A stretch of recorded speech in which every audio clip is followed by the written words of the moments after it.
Chapter 3 Is Opportunity Monopolized?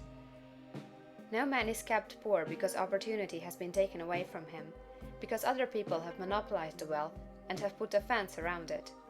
You may be shut off from engaging in business in certain lines, but there are other channels open to you.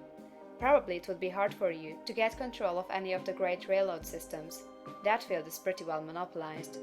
But the electric railway business is still in its infancy and offers plenty of scope for enterprise.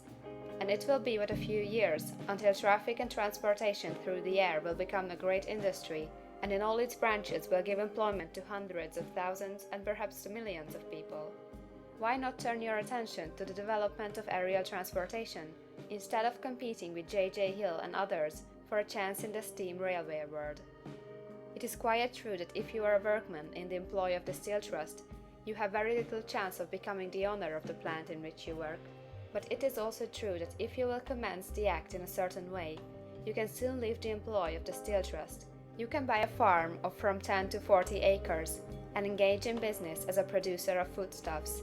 There is great opportunity at this time for men who will live upon small tracts of land and cultivate the same intensively. Such men will certainly get rich. You may say that it is impossible for you to get the land, but I am going to prove to you that it is not impossible, and that you can certainly get a farm if you will go to work in a certain way.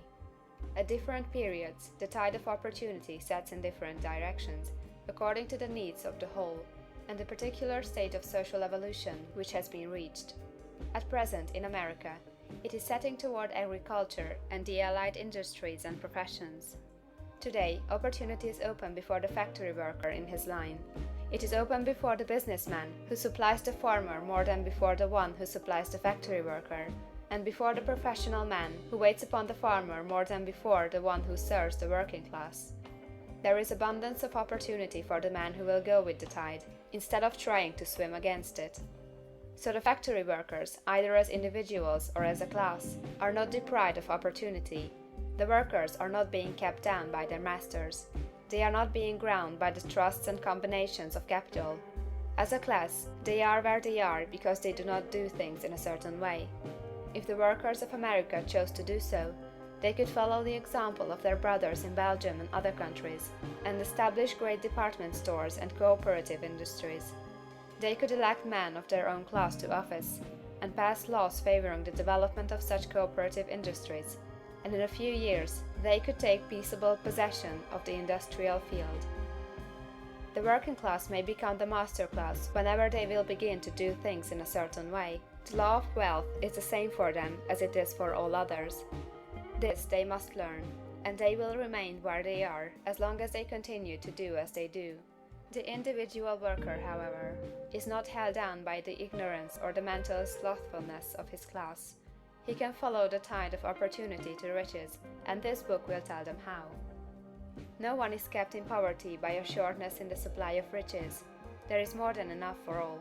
A palace as large as the Capitol at Washington might be built for every family on earth from the building material in the United States alone. And under intensive cultivation, this country would produce wool, cotton, linen, and silk enough to clothe each person in the world finer than Solomon was arrayed in all his glory, together with food enough to feed them all luxuriously. The visible supply is practically inexhaustible, and the invisible supply really is inexhaustible. Everything you see on earth is made from one original substance, out of which all things proceed. New forms are constantly being made, and older ones are dissolving, but all are shapes assumed by one thing. There is no limit to the supply of formless stuff, or original substance. The universe is made out of it, but it was not all used in making the universe. The spaces in, through, and between the forms of the visible universe are permeated and filled with the original substance, with the formless stuff, with the raw material of all things. 10,000 times as much as has been made might still be made, and even then we should not have exhausted the supply of universal raw material. No man, therefore, is poor because nature is poor, or because there is not enough to go around. Nature is an inexhaustible storehouse of riches. The supply will never run short. Original substance is alive with creative energy and is constantly producing more forms. When the supply of building material is exhausted, more will be produced. When the soil is exhausted, so that foodstuffs and materials for clothing will no longer grow upon it, it will be renewed, or more soil will be made. When all the gold and silver has been dug from the earth, if man is still in such a stage of social development that he needs gold and silver, more will be produced from the formless. The formless stuff responds to the needs of man, it will not let him be without any good thing. This is true of man collectively. The race as a whole is always abundantly rich, and if individuals are poor, it is because they do not follow the certain way of doing things which makes the individual man rich. The formless stuff is intelligent. It is stuff which thinks. It is alive, and is always impelled toward more life. It is the natural and inherent impulse of life to seek to live more. It is the nature of intelligence to enlarge itself, and of consciousness to seek to extend its boundaries and find fuller expression. The universe of forms has been made by formless living substance, throwing itself into form in order to express itself more fully. The universe is a great living presence, always moving inherently toward more life and fuller functioning. Nature is formed for the advancement of life.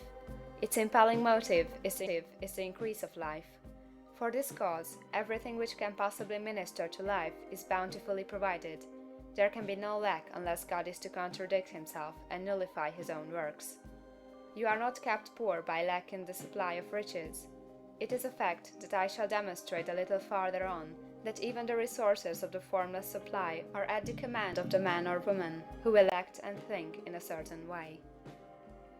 End of chapter 3.